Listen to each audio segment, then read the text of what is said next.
19 तारखेलाच दिल्लीमध्ये मनसेचे अध्यक्ष माननीय राजसाहेब ठाकरे यांनी भाजपचं शीर्ष नेतृत्व गृहमंत्री माननीय अमित शहासाहेब यांची भेट घेऊन राजकीय चर्चा त्या ठिकाणी झाली आणि आज राज्याचे मुख्यमंत्री माननीय एकनाथरावजी शिंदे साहेब, राज्याचे भाजपचं नेतृत्व लाडके उपमुख्यमंत्री माननीय देवेंद्र फडणवीस साहेब आणि राजसाहेब यांची नुकतीच जी आता माध्यमांवर बातम्या येत आहेत, ताज लँड्स एंड इथे बैठक झाली.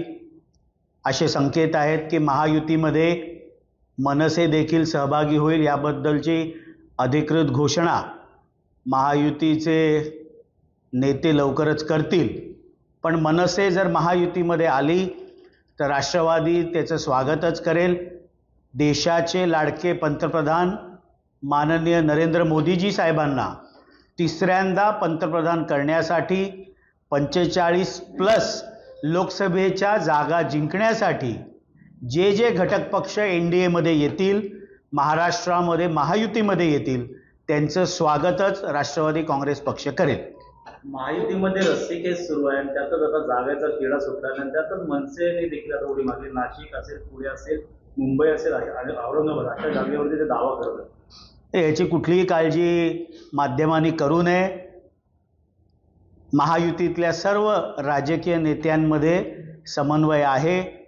अत्यंत चांगल्या पद्धतीने महायुतीचं सन्मानपूर्वक जागा वाटप होईल.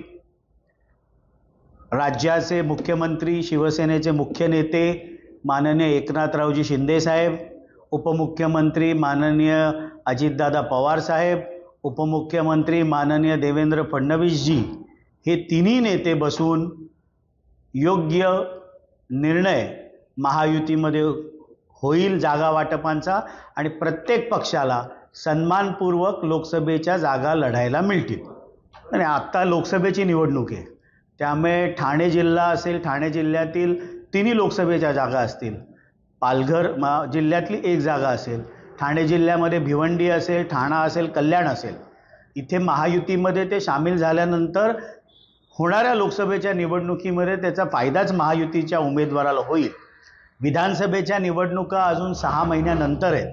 त्यामुळे आत्ता लोकसभेला ठाणे जिल्ह्यामध्ये मनसे आल्यामुळे महायुतीच्या तिन्ही जागांवरील लोकसभेच्या उमेदवारांना त्याचा फायदाच होईल.